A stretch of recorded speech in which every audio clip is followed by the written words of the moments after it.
सतरंगा सलाम। पहले तालीम से मोड़ दिए जाओगे, फिर किसी जुर्म से जोड़ दिए जाओगे। हाथ से हाथ की जंजीर बनाकर निकलो, हाथ से हाथ की जंजीर बनाकर निकलो, वरना धागे की तरह तोड़ दिए जाओगे। आज मैं अमन रिजवी आपके सामने बात करने आई हूँ मीम पार्टी के सरबराह ओवैसी साहब की। हालांकि मैं लगातार आपसे ये कहती हूँ कि मैं किसी पार्टी से नहीं हूँ, मैं कहीं से नहीं हूँ, कोई नेता अभिनेता कुछ नहीं हूँ, लेकिन बहुत अजीब तरह से इस वक्त ओवैसी साहब को जिसको देखो अपनी रोटियां चमका रहा है, अपने चैनल चमका रहा है, अपनी नफरतें परोस रहा है और नाम सिर्फ एक यूज़ कर रहा है, असदुद्दीन ओवैसी। तमाम यूट्यूबर इस होड़ में हैं कि हम किस तरह ओवैसी का नाम लेके बस किला फतह कर लें, और वो तमाम यूट्यूबर जो ओवैसी साहब को किसी भी तरह बीजेपी की बी टीम बनाने की होड़ में इस तरह लगे हुए हैं, मानो ज़रा सी भी चूक हुई, अगर उन्होंने ज़रा सा भी ओवैसी साहब को डिस्कस करना छोड़ दिया तो मानो वो फर्स्ट सेकंड थर्ड नहीं आएंगे। लेकिन वो तमाम यूट्यूबर, चाहे आर्टिकल 19 हो, चाहे अभिसार सर हो, ये भूल जाते हैं कि जनाब आपका यूट्यूब चैनल जितने लोगों ने भी सब्सक्राइब कर रखा है उनमें 80% लोग मुसलमान हैं, क्योंकि जितने गोबर भक्त हैं, जितने और लोग हैं, वो आज भी स्ट्रीम चैनल का मुजरा देख के ज़बरदस्त तरीके से ताता थैया करते हैं। तो आपका यूट्यूब मुसलमानों की वजह से चल रहा है। आपको चाहने वाले, आपको सुनने वाले तमाम के तमाम आपके सब्सक्राइबर मुसलमान हैं, और आप जो इस वक्त ओवैसी साहब को किसी भी तरह बी टीम बनाने की होड़ में लगे हुए हो बीजेपी की, तो वहाँ आप कामयाब नहीं होंगे। जैसे आपने देखा असदुद्दीन ओवैसी बिहार जाते हैं, बिहार में तैयारी करते हैं, इलेक्शन की तैयारी करते हैं, तो वहाँ से यादव जो हैं वो जितने भी वो यादव थे, चाहे वो पप्पू यादव हों, चाहे वो तेजस्वी यादव लालू प्रसाद के बेटे हों, वो इनके हाथों से तोते उड़ जाते हैं। इनको लगता है कि भाई अगर ओवैसी यहाँ आ गया तो कहीं मुस्लिम वोट डाइवर्ट ना हो जाए। लालू प्रसाद यादव जो हैं वो कहीं ना कहीं मुसलमानों को थोड़ी इज्जत दिया करते थे, लेकिन जैसे ही लालू चारे घोटाले में जेल जाते हैं, तो जब उनका बेटा बिकमे एक लीडर बनकर आता है तेजस्वी यादव, तो ये मुसलमानों को अपनी एक जेब में समझता है, दलितों को दूसरी जेब में समझता है, तो मुसलमानों को इतना सा भी मुँह नहीं लगा था। ओवैसी साहब ने वहाँ लगातार इनसे कोऑर्डिनेट करने की कोशिश करी, बातचीत करने की कोशिश करी, लेकिन इन्होंने गठबंधन को साफ मना कर दिया, क्योंकि तेजस्वी अगर बिहार में चीफ मिनिस्टर नहीं बन पाया तो वहां उसका गुरूर था जो उसको लेकर डूबा। कहने वाले तो ये भी कहते हैं कि आज बिहार में नीतीश सरकार ने बल्ले बल्ले कर रखी है। डेवलपमेंट वाकई अगर कर रखा है तो वो नीतीश सरकार ने कर रखा है। वो अलग बात है कि हम नीतीश सरकार को भी कटहरे में खड़ा करते हैं, क्योंकि उन्होंने गुटरगू बीजेपी से करी और सरकार बनाई। अब जब तेजस्वी वहां पर हार जाते हैं और हमारे ओवैसी साहब या हम सब के ओवैसी साहब या बीजेपी की बी टीम 5 सीट निकाल लेती है 20 सीट में से, तो तमाम लोगों के हाथों से तोते उड़ जाते हैं और उनको लगता है कि ओवैसी साहब हैदराबाद छोड़ के अगर बिहार आ गए तो हो सकता है वो बंगाल भी जाएं, हो सकता है वो उत्तर प्रदेश भी जाएं। क्योंकि मेरे भाइयों और बहनों, अगर आपको मालूम हो कि भारत में नियर अबाउट 35 करोड़ मुसलमान हैं और उनमें से 60% से ज़्यादा मुसलमान उत्तर प्रदेश, बिहार और बंगाल में रहते हैं, और यहीं पे सारी राजनीति होती है। तो जब ओवैसी साहब ने बिहार में 5 सीटें जीती, तो अब तेजस्वी को ये लगा कि ओवैसी साहब उसके पैरों में झुकेंगे और उससे कहेंगे ले भाई 5 सीट ले ले और सरकार बना ले। ओवैसी साहब ने ऐसा करा नहीं, क्योंकि जब गठबंधन के लिए प्रेशराइज करा जा रहा था तो तेजस्वी ने किसी को मुंह नहीं लगाया। जब मुंह की खाई चारों खाने चित हो गया, किससे? नीतीश सरकार से तो इसको ओवैसी याद आए, और जब ओवैसी साहब ने सपोर्ट नहीं करा तो इन्होंने क्या कहा कि ये बीजेपी की बी टीम है।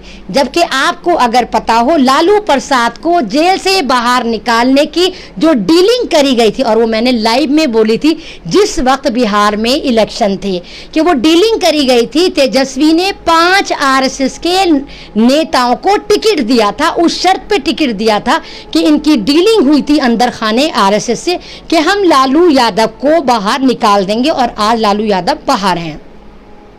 अब मैं आपसे बात कर रही हूं उत्तर प्रदेश की पॉलिटिक्स की। मैं लगातार आपसे कह रही हूं, मुझे पॉलिटिक्स में इतना सा भी ना तो इंटरेस्ट है ना शायद नॉलेज है, लेकिन जितनी मेरे पास बुद्धि है और मैं यूज़ करती हूं वहां तक मुझे नज़र आता है कि अब जैसे ही ओवैसी साहब ने कहा कि मैं उत्तर प्रदेश में इलेक्शन लड़ूंगा, तो इनके हाथों से तोते फाख्ते उड़ने शुरू हो गए, क्योंकि इनको पता है कि उत्तर प्रदेश में 125 सीटें ऐसी हैं जहां का फैसला जो है, वहां का वोटर बैंक 100% मुस्लिम है, और मुस्लिम सीट जो है वहां पर, या मुस्लिम परसेंटेज जो है उत्तर प्रदेश में 22% वोट जो है वो मुसलमानों के पास है। यादवों के पास कितना है? मात्र 8%। दलितों के पास कितना है? सारा ओबीसी, एससी, एसटी सब मिलाकर 19%। और मुसलमान आज तक क्या कर रहा है? वहां दरियां बिछाता है। सीएम किसके बनते हैं, नेता किसके बनते हैं, मिनिस्टर किसके बनते हैं? कभी तो दलित समाज से बनते हैं, कभी यादव समाज से बनते हैं। अखिलेश यादव जी आते हैं तो उन्होंने मुसलमानों को क्या दिया?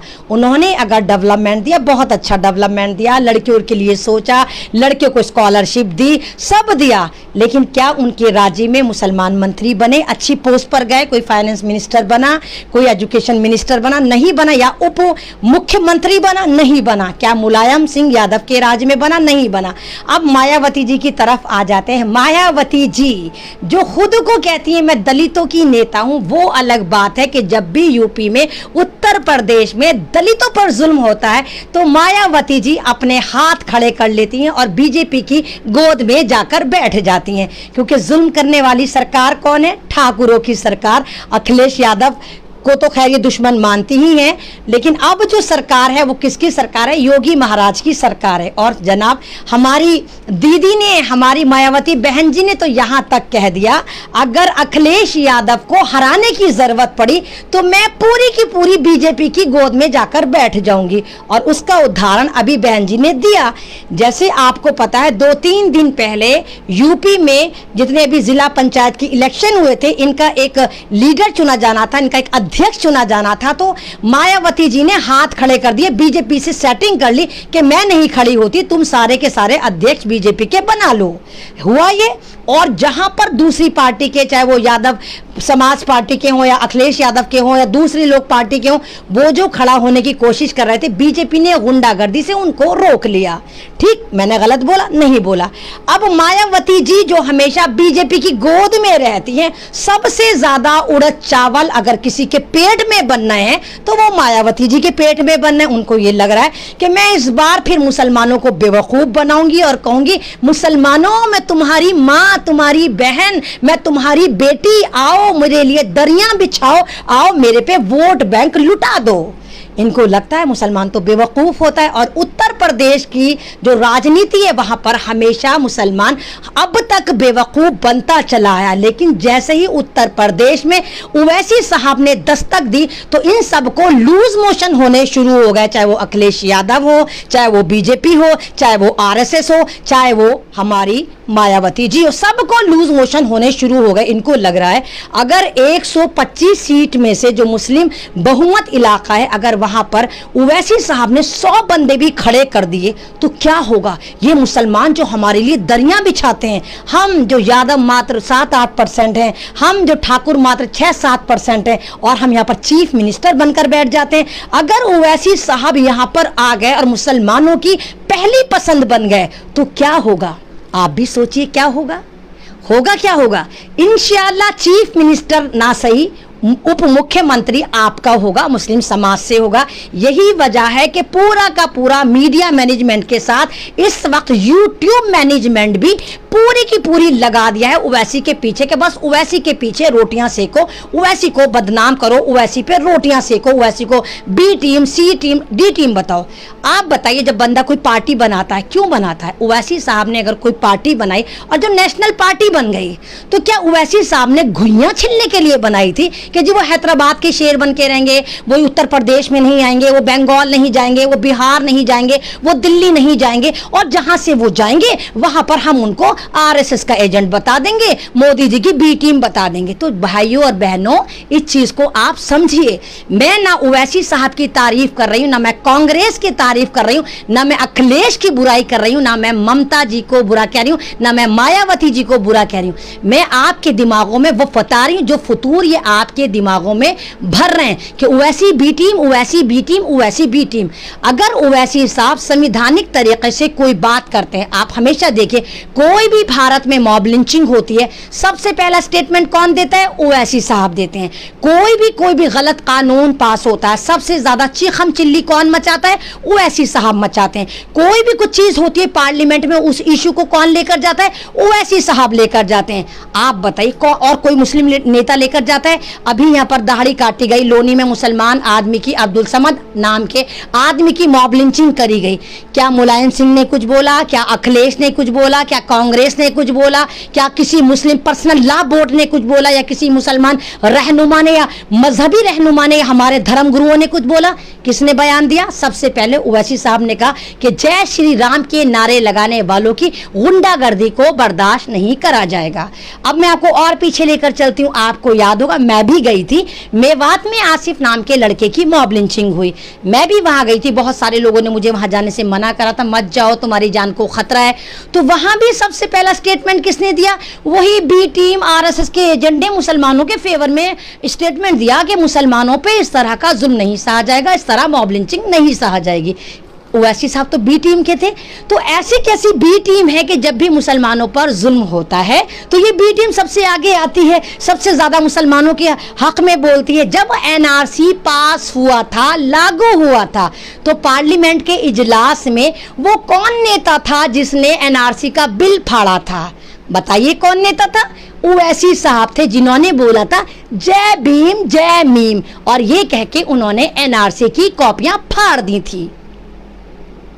3 तलाकों का बिल पास होता है, पहले कांग्रेस उस पर स्टडी करती है और बिल्कुल लाकर लगा देती है। क्योंकि अगर आपको याद हो, शाहबानो केस था, शाहबानो को तलाक हो जाती है, उसका हस्बैंड दूसरी शादी कर लेता है, उस वक्त राजीव गांधी थे, और फिर 3 तलाकों का एक पूरा का पूरा कानून बना दिया जाता है और रख दिया जाता है सजा के कि जब हम देखेंगे उसको लागू कर देंगे। फिर बीजेपी सत्ता में आ जाती है और बीजेपी ये कानून लागू कर देती है।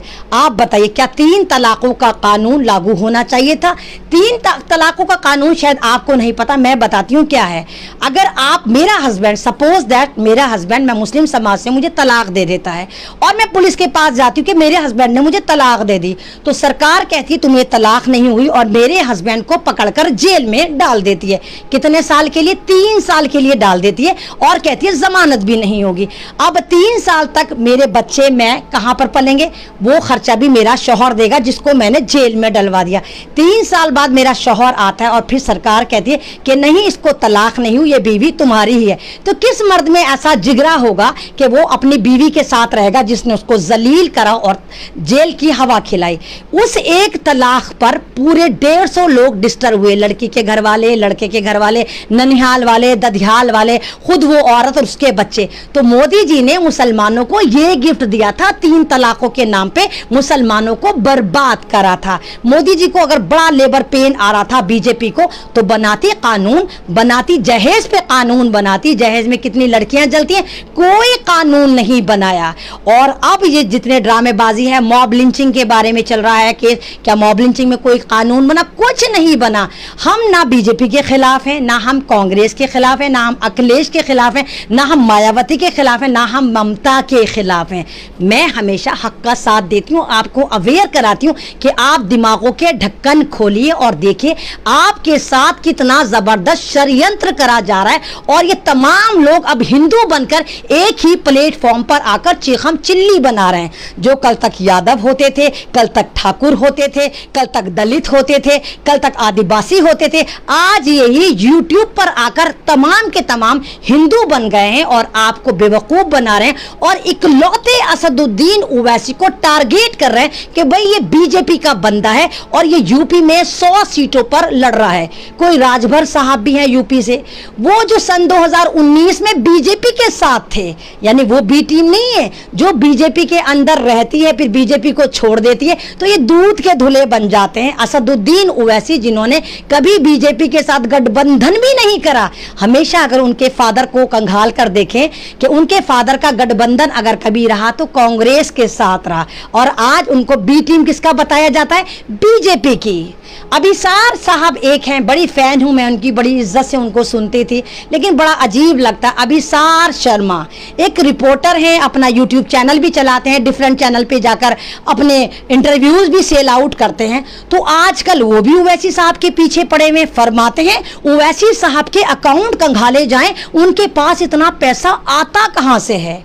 तो जरा जाकर कोई अभिसार साहब को समझाए कि ये वही हैदराबाद है जहां के नवाब हैदराबाद ने 15 टन सोना सरकार को उस वक्त दिया था जब चाइना से जंग थी 61 या 62 में, और आज तक दुनिया की सबसे बड़ी चैरिटी वही है।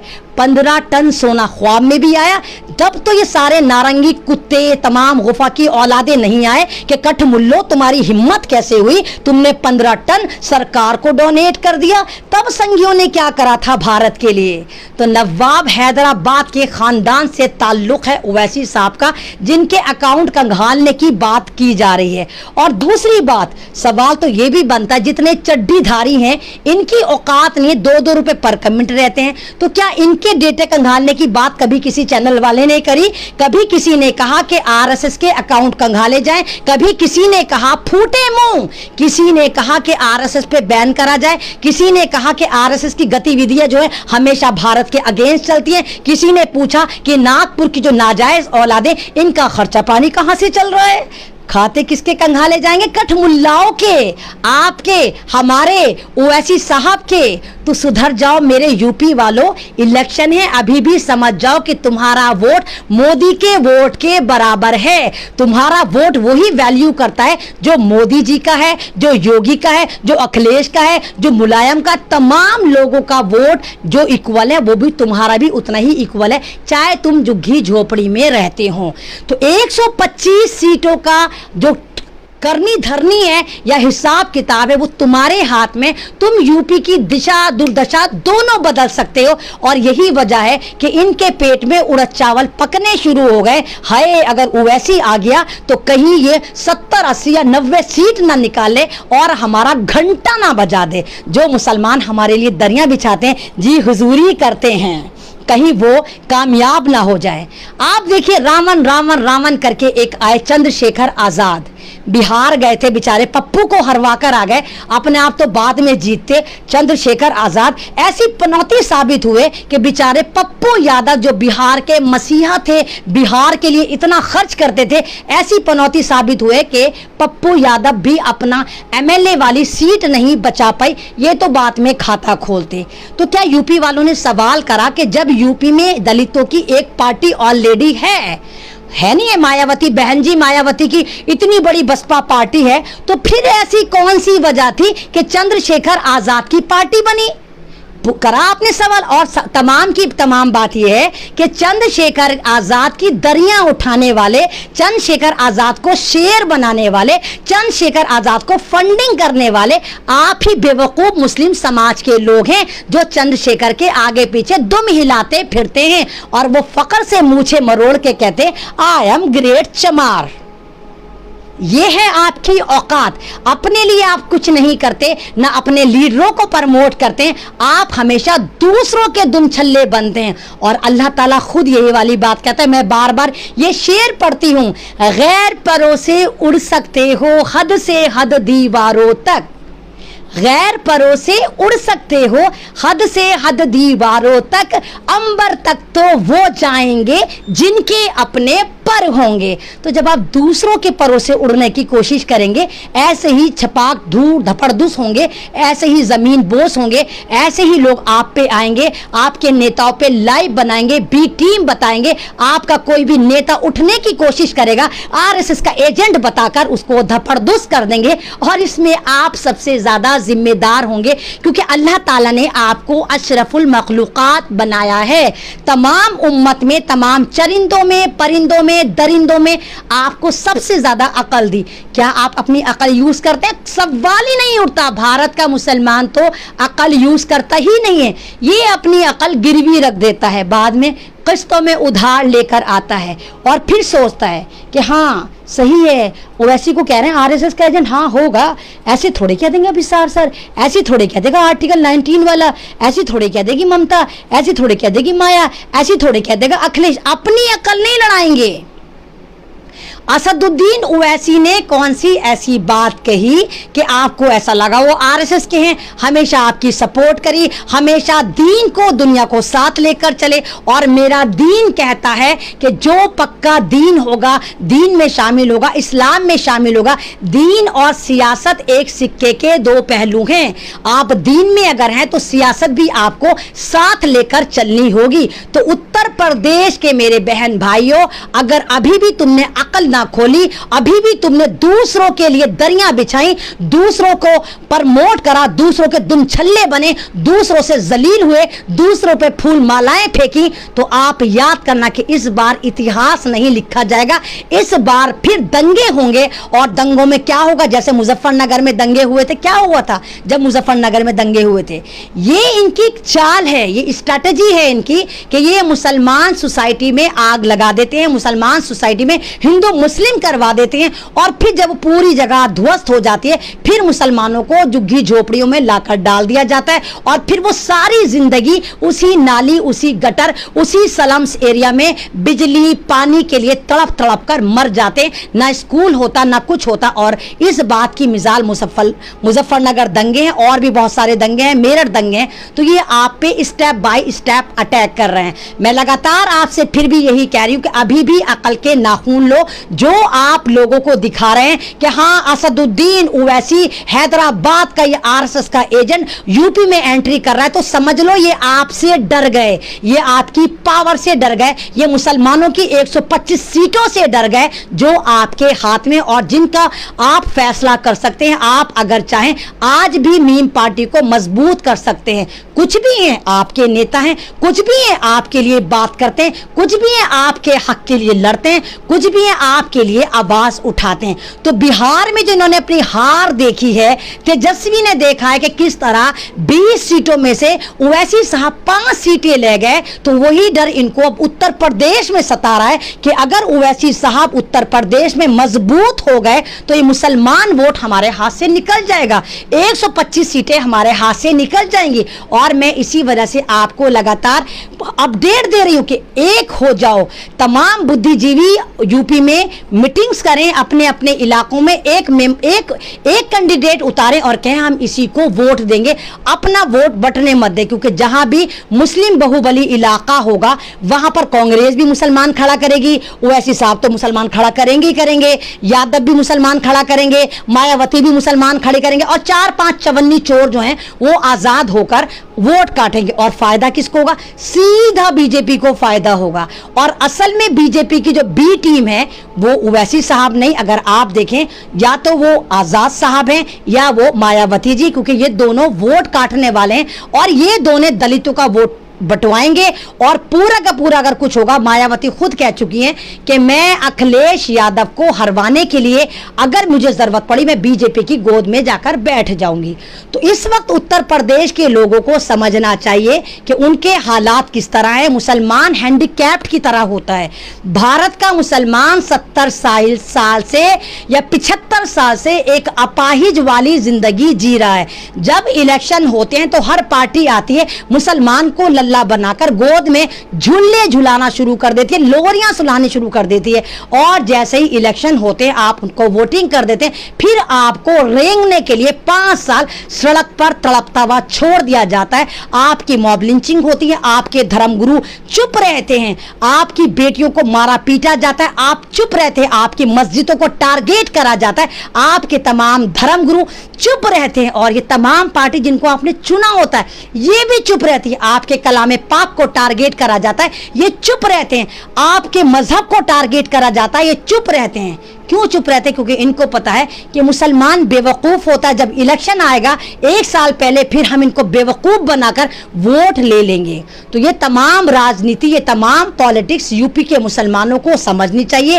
एक नहीं 125 सीटें आपके हाथ में हैं। आप चाहें तो उत्तर प्रदेश का नसीब बदल सकते हैं।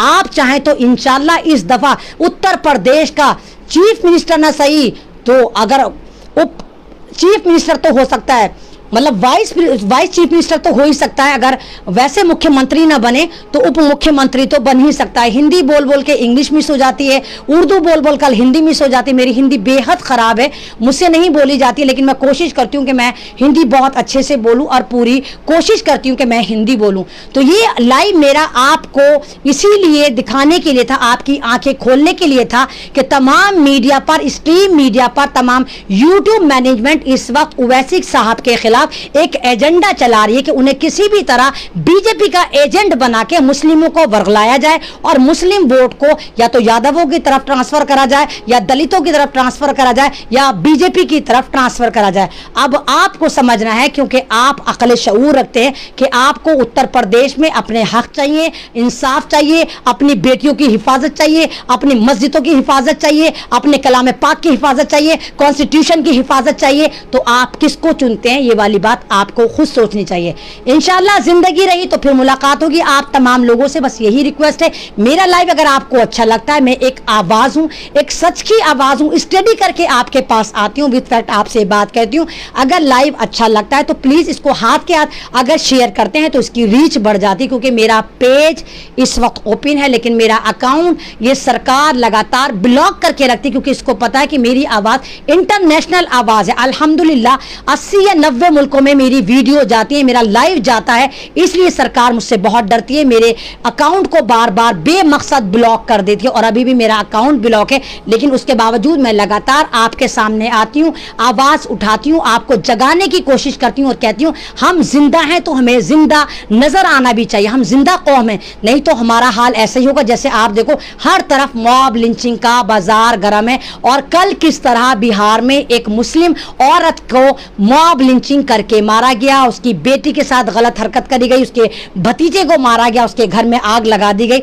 अगर आप अभी भी नहीं सुधरे, अभी भी एक ट्रैक पर नहीं आए, अभी भी माला की तरह एकजुट नहीं हुए, अभी भी आप सिर्फ मुसलमान ना बने, आप आदियानी, कादियानी, फादियानी, देवबंदी, बरेलवी, इन तमाम झमेलों से निकलकर सिर्फ मुसलमान नहीं बने, तो ये तमाम के तमाम ये वोट के भूखे तमाम ये कसाई नुमा पार्टियां आपको आएंगी और इसी तरह हलाल कर करके आपको खाती रहेंगी और आपको बर्बाद करती रहेंगी। जबकि आप मेजोरिटी में, आप इसी तरह दरिया बिछाते रहना और इसी तरह गुलामी के आगे सर झुकाते रहना और ये चीफ मिनिस्टर बनाते रहें, अपने मिनिस्टर बनाते रहें, आपको जलील करते रहें, आपको देशद्रोही बनाते रहें और कोई सिंगल आवाज उसके खिलाफ नहीं उठती।